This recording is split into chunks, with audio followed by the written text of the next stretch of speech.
Right. So it was a consumption mindset. So that's what I was learning, is that if you need money to spend, you got to go make it. So before I could get a job, that's how I earned money, was doing odd jobs and whatever I could do.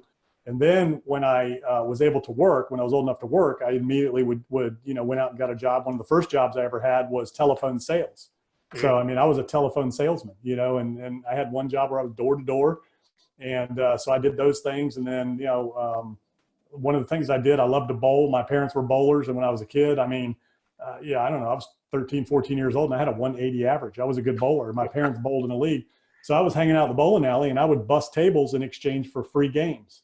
So, I've always kind of I always used it as a means to an end. It was never an investment mindset. I was never taught. My dad didn't know anything about investing. They were savers. So my dad was military. My mom worked for Blue Cross and Blue Shield her whole life. So they were never investors. They had their retirement plans.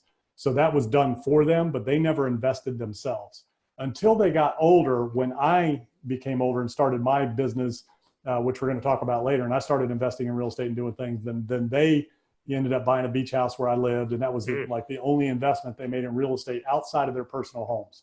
That was really the only investment they ever made, was in houses. And they did make money on their houses. So going back to when we left Pensacola, Florida, that was probably 1983. And the market wasn't great. The interest rates were really high back then. And they did a creative finance deal when they sold that house. They had to finance the buyers on a second mortgage. And I remember them talking about that. And we moved back to Virginia Beach and they bought a house there. And so they traded houses along the way throughout my dad's career and made money and rolled it into the next house. So their mindset was what a lot of people were taught. And in the mortgage business, it used to be, you've been in it, what, 30 years? Yeah. Okay. So what did you guys used to say 30 years ago? Buy as much house as you can. Right. Take every nickel you make and buy the biggest house you could buy, right? Right. Because 30 years ago that worked, because it appreciated so much. Nowadays, that's not so much the case. It's going the other way.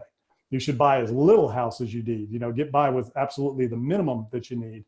But back 30 years ago, that was the mindset. Buy as much house as you can, max out your income, take it as far as you can take it. And then when I bought my first house, I bought on a 3-2-1 buy down, if you remember those. Yeah, I do. It was a new construction house, and it was the way a 3-2-1 buy down works is you have a low interest rate the first year, then it goes up the second year, and it goes up the third year, so that you can afford to get into a house that you can't afford.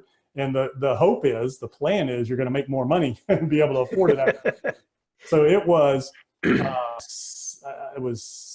3/4, 8 3/4, and 9 3/4. That was a good interest rate back in 1992 when I bought my first house. It was, 1991, 92 time, 90. It was 1990, and I sold it in 95.